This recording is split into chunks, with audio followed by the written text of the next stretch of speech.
Radio के हम सफर।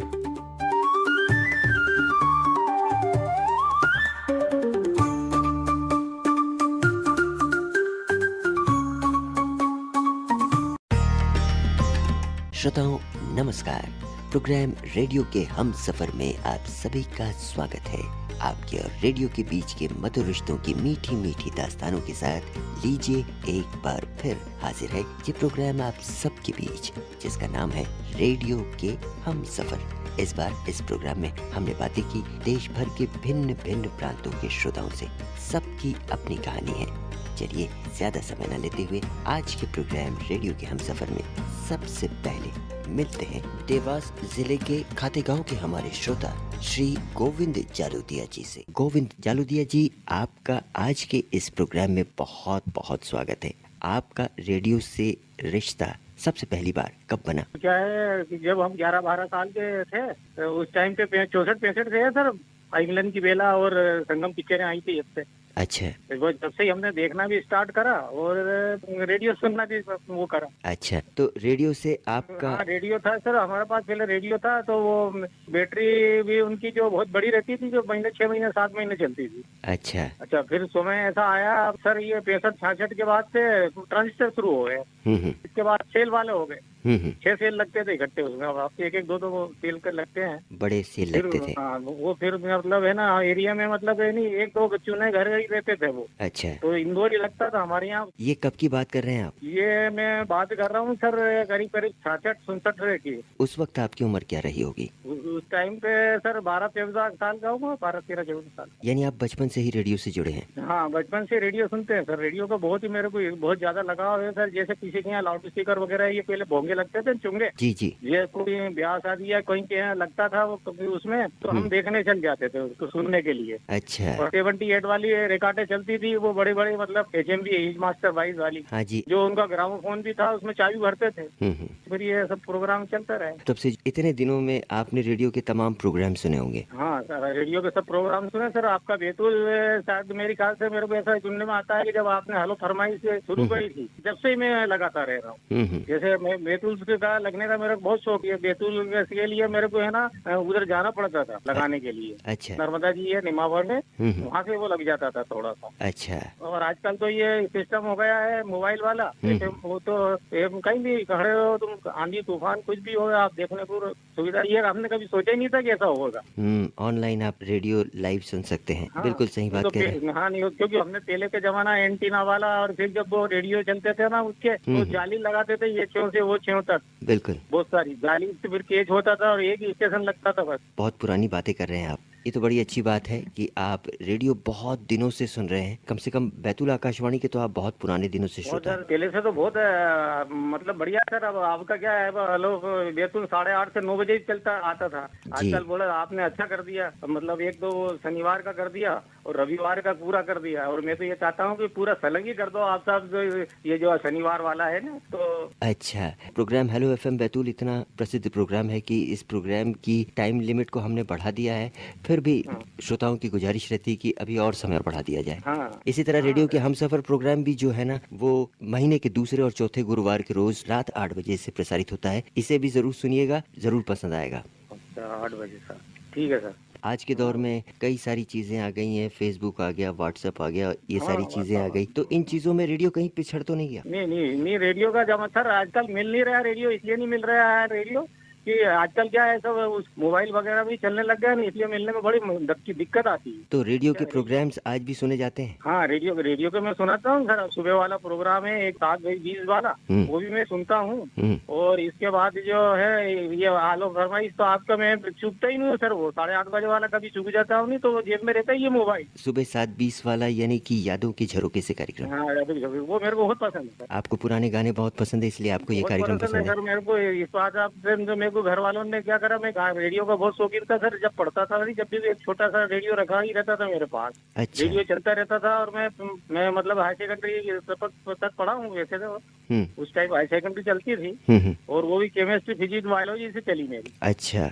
उस टाइम पे ये सन 70-72 की बात है। अच्छा तो रेडियो वाला ने रेडियो ट्रेनिंग पे मेरे को भेज दिया। रेडियो ट्रेनिंग से मैंने दुकान खोल ली थी अच्छा। और रेडियो की दुकान चलती थी मेरी रिपेयर वाली। तो फिर मैंने एक भोंगा लिया है और फिर ब्याह शादी में लगाना शुरू करा। आपको फिल्म संगीत के प्रोग्राम्स ही पसंद है, इसके अलावा और किस तरह के प्रोग्राम्स आप सुनना सर पसंद करते हैं? ज्यादातर तो मैं ये गाने ही पसंद करता हूँ सर। जी बिल्कुल। जो एक सखी सहेली है ये भी जरा मेरे को बहुत अच्छा लगता है। इस तरह के प्रोग्राम्स आप सुनते हैं? सुनता हूँ सर। ये बताइए कि आने वाले दिनों में रेडियो आने वाले समय में सर ये रेडियो वापस हो जाएगा सर? क्या रेडियो ऐसा सदाबहार है सर कि आप कुछ भी करते रहो कुछ भी और सुनते रहो। और ईवी टीवी का क्या है कि ये मतलब इतना वो नहीं है। अब रेडियो को जरा वो जो हो गया शुरू, लोग आजकल वो जब मोबाइल वगैरह खरीदते नहीं तो बोलते हैं भैया कि हमको रेडियो भी चलना चाहिए। बिल्कुल। वैसे पहले और भी चलता था रेडियो तो, पर वो जो एंटीना सिस्टम रहता था तो वो जो जहाँ जैसे लोकल है, बैतूल है, खंडवा है, इंदौर है, भोपाल है, वहाँ चलते थे। जी बिल्कुल सब दूर बिल्कुल नहीं चलते थे। पर इंटरनेट के कारण आजकल क्या है कि सब लोगों को सुविधा हो गई। बिल्कुल सही कह रहे हैं। आपने कहा आपको पुराने गाने बहुत पसंद है। हाँ सर, ये पूरा नवरात्रि की सर आपको और पूरे कमेटी को सर नवरात्रि की शुभकामना सर। और दूसरी बात यह है कि 9 दुर्गा पिक्चर का ही गाना है, 1953 की पिक्चर है सर, जय जय करो माता। श्रोताओं, रेडियो और श्रोता का साथ चोली दामन की तरह है। एक दूसरे का साथ, एक दूसरे के प्रति विश्वास, यही तो माधुर्य है इस रिश्ते में। चलिए प्रोग्राम में अब आपको मिलवाते हैं उत्तर प्रदेश के बुंदेलखंड हमीरपुर के हमारे श्रोता राजू यादव जी से। राजू यादव जी, बहुत बहुत स्वागत आज के इस प्रोग्राम में आपका।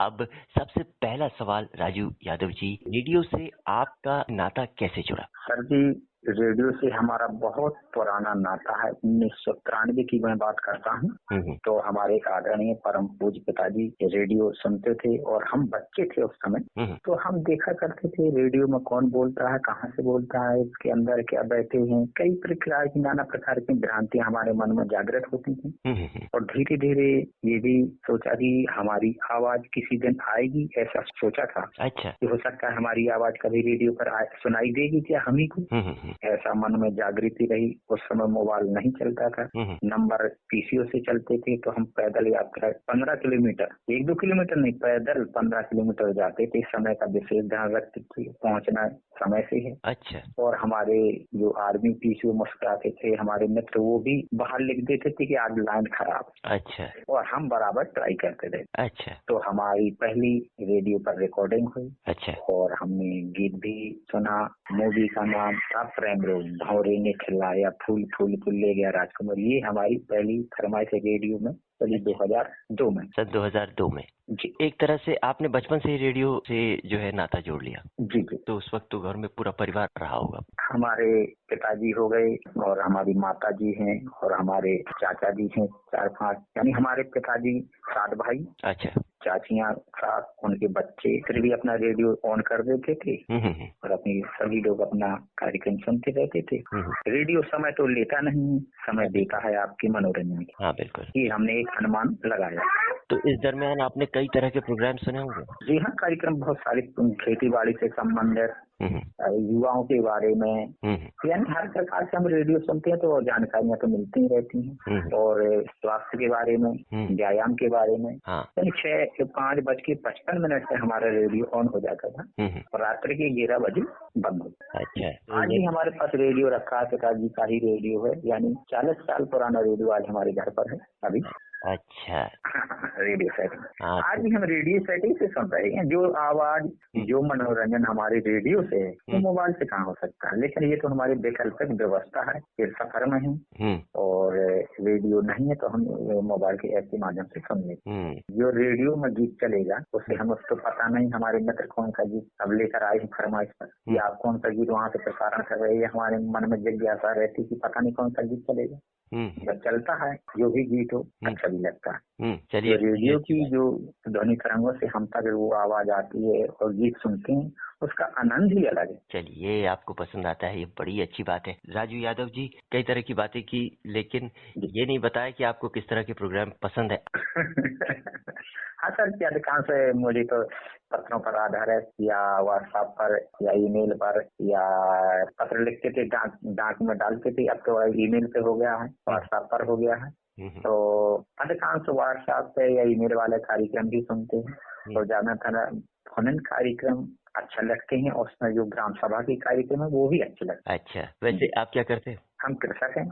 अच्छा, तो इसीलिए आपको खेती किसानी के कार्यक्रम बहुत पसंद है ना? अब खेती किसानी के जब खेती से जुड़े हैं तो वहीं अपना रेडियो बजता रहता है, समय बीत जाना नहीं पड़ता, और जो जानकारियां मिलती हैं उसी तरीके से अपनी खेती में हमें लाभदायक भी पहुंचते हैं। खेती किसानी में जो उपाय बताते हैं, कीटनाशक नियंत्रण, जैविक खेती के बारे में, और हमारा कृषक है तो हमारे पास जानवर भी हैं, तो हम यही गोबर इकट्ठा करके खेतों में डालते हैं, और यूरिया और डीपी हम इस्तेमाल नहीं करते। ये भी आपके रेडियो के माध्यम से मैं कहता हूँ, आज के जमाने में बड़ी अच्छी बात। खेती हमारी माँ है, या धरती हमारी माँ है, हम इनको विष नहीं दे सकते, क्योंकि इसी में हमें पलना है, इसी में मिलना है। बिल्कुल सही कह रहे हैं। इन दिनों कई तरह के सोशल मीडिया प्लेटफॉर्म्स आ गए हैं, तो रेडियो कहीं पिछड़ तो नहीं गया आपकी नजर में? रेडियो तो नहीं पिछड़ा है, हमारे बुंदेलखंड में आज भी घर घर रेडियो रखे हैं।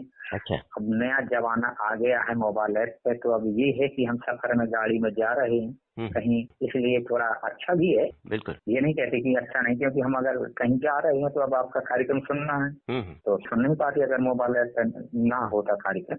बिल्कुल। न्यूज ऑन AIR ऐप एक ऐसा ऐप है जिसके माध्यम से ऑनलाइन लाइव रेडियो सुना जाता है। ये बड़ी अच्छी बात है कि आप रेडियो सेट पर आज भी रेडियो सुनते हैं। बहुत कम ऐसे श्रोता बच गए हैं जो रेडियो सेट पर अभी तक रेडियो सुनते हैं। नहीं, अभी बहुत सारे श्रोता हैं हमारे, जितने मित्र हैं पुराने रेडियो ही रखे हैं, सबके पास 30-40 साल, लेकिन किसी के पास जाते हैं थोड़ा खराब हो गया तो वो कहते हैं नहीं सुधार पाएंगे, नया ले लो। लेकिन हमारे आज भी हैं 60 साल के 70 साल के हैं हमारे सुधारने वाले, वो कहते हैं कि चलो हम सुधारते हैं जो अगर कमियां हैं। भाई वाह, बहुत अच्छी बात है कि अभी भी लोग रेडियो सेट पर रेडियो के कार्यक्रम सुन रहे हैं। हमारे बुंदेलखंड में तो सर जी सबसे ज्यादा रेडियो पर ही हमारे जो बुजुर्ग अभी हैं, हो सकता है 10 साल तक ये चलेगा रेडियो, इसके बाद जो आगे होगा वो नहीं कहा जा सकता। आपकी नजर में अभी 10 साल तक रेडियो सेट तो बना रहेगा? हमारे गांव में है और हमारे अगल बगल के गांव में तो हम तो यही समझ सकते हैं। अरे वाह, क्या बात। जो हमारे बुजुर्ग हैं, कुछ ऐसे बुजुर्ग हैं कि कोई कार नहीं तो अपने तखत में रेडियो रखा है, अपना टाइम, उनको टाइम भी नहीं जाना पड़ता है और उनका टाइम पास होता रहता है,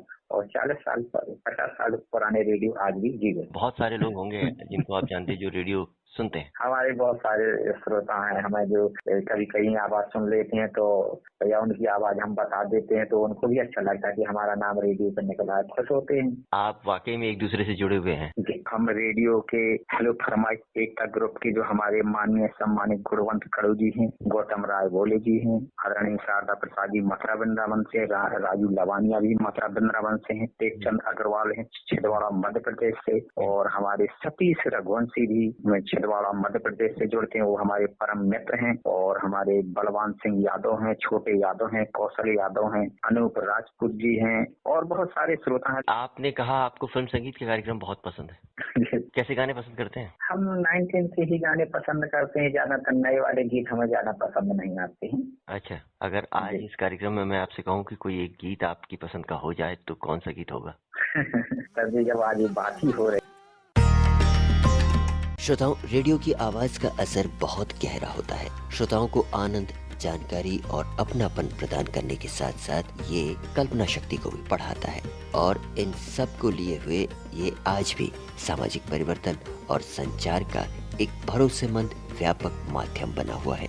प्रोग्राम रेडियो के हम सफर के आज के सफर के आखिरी पड़ाव में चलिए मुलाकात करते हैं उज्जैन के हमारे श्रोता श्री लोकेंद्र वर्मा जी से। तो लोकेंद्र जी, सबसे पहले बहुत बहुत स्वागत। पहला सवाल आपसे ये है कि आपका रेडियो से सबसे पहली बार रिश्ता कब बना? सर जी, मेरा रिश्ता जो रेडियो का है वो 1985 में मेरा रेडियो से नाता जुड़ता गया। अच्छा। क्योंकि मेरे पिताजी रेडियो सुनते थे, जब पुराने दौर था ना, जब वो बड़े वाल वाले रेडियो हुआ करते थे जो जी, उसमें मेरे पिताजी सुनते थे, और मैं बचपन में छोटा था, जब से मुझे भी वो रेडियो में कुछ सुनाई देने लगा, अच्छा लगने लगा, और जब से फिर मैं रेडियो से जुड़ गया, और फिर धीरे धीरे जब बड़ा हुआ तो फिर मेरे को भी रेडियो सुनने का जो शौक लगा ना, तो फिर मैंने सबसे पहले प्रोग्राम मेरे स्थानीय आसपास के जो रहते थे इंदौर आकाशवाणी के, वो सुनता था मैं। अच्छा। उसके बाद में फिर बीना का सिबा का जो गीत माला प्रोग्राम आता था, वो मुझे रेडियो सिलोन पर सुनने को मिला, बहुत अच्छा लगने लगा। बस उससे दुनिया जुड़ती गई, रेडियो का दीवानगी बढ़ती गई। अच्छा, उस वक्त क्या उम्र रही होगी आपकी? उस समय उम्र होगी मेरी 7-8 वर्ष के लगभग। बचपन से ही रेडियो से जुड़े हैं? बिल्कुल सर, बचपन से ही जुड़ा हुआ हूँ। और पहला पत्र मैंने एक इंदौर आकाशवाणी पे लिखा था जब मन भवन प्रोग्राम में, वहाँ से मेरा पहला पत्र शामिल किया गया। मुझे इतनी खुशी हुई उस समय पे, मैं बता नहीं सकता आपको कितनी खुशी हुई थी सर। ये कब की बात है? ये सर ये 85 के बाद की बात है। अच्छा, शुरू से ही आप रेडियो से जुड़े हैं, ये तो बड़ी अच्छी बात है। रेडियो में आपने तमाम तरह के प्रोग्राम सुने होंगे। अभी आपने सिबा का गीतमाला की बात की जी। हवा महल भी आया करता था, जयमाला जैसे प्रोग्राम भी आया करते थे, कई तरह के प्रोग्राम्स हुआ करते थे। आपको कैसे प्रोग्राम्स पसंद थे? मुझे तो सर फिल्म संगीत के प्रोग्राम भी बहुत अच्छे लगते थे। और फिर फरमाइशी प्रोग्राम में जब पत्र लिखने का चालू हुआ मेरा, और मेरी फरमाइश शामिल हुई, उसके बाद में मेरे सभी रेडियो में जो चैनल बजते थे, ऑल इंडिया रेडियो भी बजता था, और दिल्ली ब्रॉडकास्ट सेवा रात को आता था, वो भी सुनता था। और धीरे धीरे रेडियो, मतलब जब भी पढ़ाई करता, पढ़ाई के सामने में भी, मतलब मेरे पास में एक छोटा ट्रांजिस्टर भी था, मैं उसमें भी रेडियो सुनने लग गया। सेल वाला था मेरे पास में। और उसका दौर जब धीरे धीरे जब बदला, तो एक पॉकेट रेडियो भी लेके आया था मैं, छोटा, जो जेब में रख के चलाते, तो मतलब मिनी पॉकेट जैसा था। उसमें भी सुनने का शौक लगा। 2 सेल वाला आता था, पतले वाले सेल लगते थे। अच्छा। उससे भी सुनने का शौक चालू हुआ। तो वो अभी तक, आज उम्र 50 वर्ष की हो गई है, पर आज भी मतलब दीवानगी रेडियो की वैसी ही है। जैसा प्यार पहले था वैसा भी आज बना हुआ है। बड़ी अच्छी बात है। रेडियो में तमाम तरह के प्रोग्राम्स प्रसारित होते हैं, कई तरह के जानकारियों वाले प्रोग्राम्स होते हैं, युवाओं के लिए, महिलाओं के लिए स्वास्थ्य संबंधी जानकारी, कृषि संबंधी जानकारी, कई तरह की जानकारियाँ होती हैं। क्या इससे लाभ लिया जाता है? बिल्कुल सर, लाभ क्यों नहीं लिया जाता है। जैसे हेलो डॉक्टर के प्रोग्राम में अभी भी सुनता हूँ, मुझे बहुत शौक है ये हेलो डॉक्टर प्रोग्राम सुनने का। इसके अंदर क्या होता है कि आपके स्वास्थ्य के प्रति आपको कितना अपना केयरफुल रहना है, अपने स्वास्थ्य के प्रति कितना जागरूक रहना है, वो टिप्स भी सुनने को मिल जाते हैं। जैसे अलग अलग डॉक्टर आते हैं उस प्रोग्राम के अंदर, हृदय रोग से संबंधित आ गया, कोई किडनी से संबंधित डॉक्टर साहब आ गए, कोई फिजिशियन है, कोई सर्जन है। इस प्रकार के जितने भी डॉक्टर आते हैं, तो उनके प्रोग्राम को सुन के ही मतलब अपने शरीर को, अपने को कैसा फिट रखना है, वो टिप्स भी सुनने को मिल जाते हैं। और अगर कोई अपना प्रश्न अपन करना चाहते हैं टेलीफोन के माध्यम से, तो अपना मन की जिज्ञासा भी पूरी हो जाती है और हम अपना प्रश्न कर लेते हैं उससे। तो ये टेलीफोन वाला प्रोग्राम, जैसे हेलो डॉक्टर है, युवानी के प्रोग्राम भी मैं सुनता हूँ कि युवा जगत आज के समय दौर में युवा क्या चाहता है, अपने कैरियर के बारे में कितना बढ़ना चाहता है, वो टिप्स भी युवानी प्रोग्राम में मिल जाते हैं हमें। क्योंकि आज का दौर बहुत आगे चल चुका है, AI का जमाना आ गया है, इंटरनेट का जमाना आ गया है जी। तो AI के जमाने में आप युवा आज कितना IT सेक्टर में आगे बढ़ना चाहता है, उस प्रकार के टिप्स भी उस युवानी प्रोग्राम में मिल जाते हैं। बिल्कुल। आप तो सैलून का काम करते हैं? जी आपका सर, मेरा हेयर कटिंग सैलून का काम है सर। तो रेडियो आपके काम में किस तरह मदद करता है? रेडियो सर मदद इसलिए करता है कि जैसे मैं तो पुराने दौर से ही रेडियो सुनता आ रहा हूँ, और मेरे को करीब ये सैलून का काम करते हुए 35 साल से ज्यादा हो गए हैं। शुरू जो हमारा साथी है, सबसे बढ़िया साथी, और कोई हम तो एक रेडियो मेरा दोस्त है। जैसा अपना दोस्त जो रहते हैं अपने जीवन के अंदर, वैसा ही मेरा एक दोस्त रेडियो भी है। मैं इसको अपने दिल से लगा के रखता हूँ। और जब भी मैं रेडियो सुनता हूँ तो मेरे काम में कोई व्यवधान पैदा नहीं होता है, क्योंकि गाने चल रहे हैं, प्रोग्राम चल रहा है, अपन अपना काम कर रहे हैं। काम करते हुए अच्छे गीतों का प्रसारण भी हो जाता है। कोई ऐसा मनपसंद गीत भी जो आ जाता है, वो इतना अच्छा लगता है कि वो मन को सुकून भी देता है, अच्छा लगता है। इसलिए रेडियो से मेरे काम में कोई व्यवधान पैदा नहीं होता है। चलिए, तो बड़ी अच्छी बात है। आज का दौर तो इंटरनेट का दौर है, इसमें कई तरह के सोशल प्लेटफॉर्म्स आ चुके हैं, फेसबुक, व्हाट्सएप, यूट्यूब जैसे प्लेटफॉर्म्स हैं। अब क्या रेडियो पिछड़ गया है? नहीं, रेडियो तो कोई नहीं पिछड़ा है सर, भले रेडियो को तो और बढ़ गया है ये इंटरनेट और ये डिजिटल प्लेटफॉर्म आने के बाद में। पहले क्या था कि पहले हम सिर्फ रेडियो पर ही सुनाई देता था रेडियो। अब धीरे धीरे डिजिटल जमाना आ गया, ऐप के माध्यम से रेडियो का स्तर बढ़ गया। एक दूर दूर के आकाशवाणी केंद्र को भी सुनने लग गए। हमने जब पहली बार आपका आकाशवाणी केंद्र बैतूल सुना, हमें बहुत अच्छा लगा। फिर हम आपके चैनल से भी धीरे धीरे जुड़ने लग गए। फिर यूट्यूब पे भी सारी अपडेट, मतलब प्रोग्रामों का प्रसारण हमें कभी कभी दोबारा सुनना हो तो वो सुनने को भी मिल जाता है।